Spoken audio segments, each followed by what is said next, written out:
Sa video po natin ngayon mga kamaestro ay pag-usapan pa rin natin itong tungkol sa list of SDO with released medical allowance. Update po yan ngayong araw, April 2, 2026. Ayan, so good news nga po mga kamaestro kasi marami pala tayong mga SDO na nareleasan na rin ng medical allowance pero hindi pa rin po natin nababanggit sa mga nakaraang videos po natin. Of course, ang source po ng information na i-share po natin ngayon ay walang iba kundi sa Facebook page po ni Sir Benjo Basas, of course ang ating National Chairperson ng Teachers Dignity Coalition. Ayan. So nag-post kasi kanina si Sir Benjo sa kanyang official Facebook page. Ayan, kung sino-sino na raw yung wala pang mga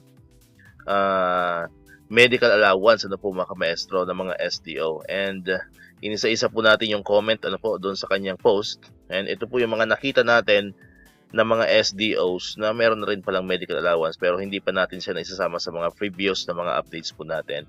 Ayan, so pinagtyagaan natin isa-isahin yung comment doon sa post ni Sir Benjo, inaabot ng 1,000, 1,500 comments yata yung aking na-check kanina.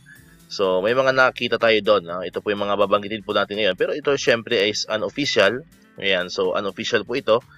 So kung may nanonood sa atin from sa mga SDO na babanggitin po natin, pwede nyo pong i-comment din sa comment section po natin kung legit po itong information po na nakuha po natin sa comment section sa post ni Sir Benjo Basas. Ayan, so muli ito po ay unofficial. Ayan, so pwede po kayong mag-comment dyan sa comment section para patunayan na ito po ay legit itong mga SDOs na babanggitin po natin. Okay, so unahin po natin tong SDO Calbayog City. Ayan, so congratulations po sa mga kamaestro natin dyan sa SDO Calbayog City. So kung may nanonood po sa atin from Calbayog City, pwede po kayo mag-comment dyan sa ating pong comment section. Next naman ay ang SDO Pasay City. Ayan, so congratulations po sa mga kamaestro natin dyan sa SDO Pasay City. So muli po, kung may nanonood sa atin from SDO Pasay City, ayan, please confirm po sa ating comment section. Next ay ang SDO Butuan City. Ayan, so dito marami akong nakitang comment na marami na meron na medical allowance po ang SDO Butuan City. Ayan, so hindi lang po isa or dalawang comment po yung nakita natin. So I'm sure na ito po yung legit. So congratulations po sa mga kamaestro natin dyan sa SDO Butuan City. Next ay ang SDO Biliran. Ayan, pero may nakita tayo dun sa comment na yung mga hindi na umabot yung 7K receipt. Siguro yung nakaraang taon, ayan, kasi di ba last year ay mayroon na tayong medical allowance. Sabi doon sa comment na nabasa po natin, yung hindi raw po umabot ng 7K yung resibo sa HMO ay hindi raw narilisan ng medical allowance or hindi pa po naririlisan. Ayan, so yun po yung nabasa po natin sa isang comment po sa post ni Sir Benjo. So yung hindi umabot ng 7K ay hindi pa po nare-release yung medical allowance ngayong taon. Pero the rest po ay nakatanggap na. So please comment kung may nanonood sa atin from SDO Biliran City or SDO Biliran, hindi pala siya City. Ayan, so SDO Biliran. Next ay ang SDO Aurora. Ayan, sa SDO Aurora naman, marami na tayong nakitang comments doon. So I'm sure legit na rin po ito. So congratulations po sa SDO Aurora. Next ay ang SDO Sarangani. Ayan, sa Mindanao of course. Ito marami-rami rin tayong mga nakitang comments po doon. So I'm sure na ito po ay legit na rin. So congratulations po sa SDO Sarangani Province. Next ay SDO Mandaluyong City. Ayan, so ito po ay marami-rami rin tayong nakitang comments doon from Mandaluyong. So I'm sure na ito po ay legit na rin. So comment din po dyan kung may nanonood sa atin from SDO Mandaluyong City. Ayan, so congratulations. Ayan. Next ay SDO Zamboanga del Sur.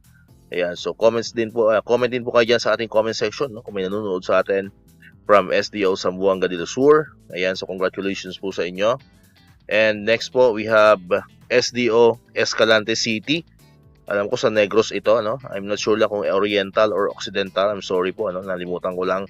Pero I'm sure ito from Negros, SDO Escalante City. So congratulations po sa inyo dyan. Ayan, sa mga taga SDO Escalante City. And of course, we have also SDO Bislig City. Ayan, so congratulations po sa mga kamaestro natin dyan sa SDO Bislig City. Ayan, so comments din po kayo dyan. Comment lang po kayo mga kamaestro natin from SDO Bislig City kung talagang legit na po itong information po na nakuha po natin na mayroon na rin po kayong clothing allowance. Ayan. So far po, yan po yung additional 10 na mga SDO na hindi pa po natin nababanggit sa ating previous videos. Ayan, na meron na rin pong medical allowance as of today, April 2, 2026. Ayan. Kung meron pa rin na hindi po natin nababanggit, ano po, ng mga SDOs, pero meron na rin po kayong medical allowance, ano po, wag po kayong mahiya mag-comment po dyan sa atin pong comment section, ano, para sa next update po natin ay maisasama na po natin ang inyong mga SDO. And sa mga wala pa, ano po, so mag-aantay ulit po tayo next week, syempre after na po nitong Holy Week natin. So ngayon po ay Huwebes Santo na. Then of course bukas is Good Friday.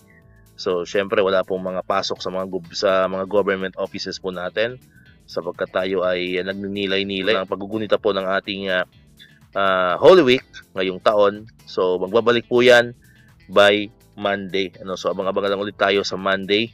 Ayan, kung sino-sino po yung mga hahabol, ano po, para dito sa atin pong medical allowance. Alright, so dito ko natatapos itong ating video ngayon mga kamaestro. Kung di ka pa nakakapag-subscribe, click mo na ang subscribe button dyan para ikaw yung unang nakapanood ng mga videos na na-upload natin.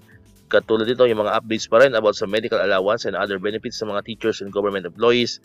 And syempre, click mo na rin ang notification bell button para ma-notify ka. Always updated ka pag may mga bago tayong uploaded na video. Muli, maraming salamat sa inyong panonood at pakikinig.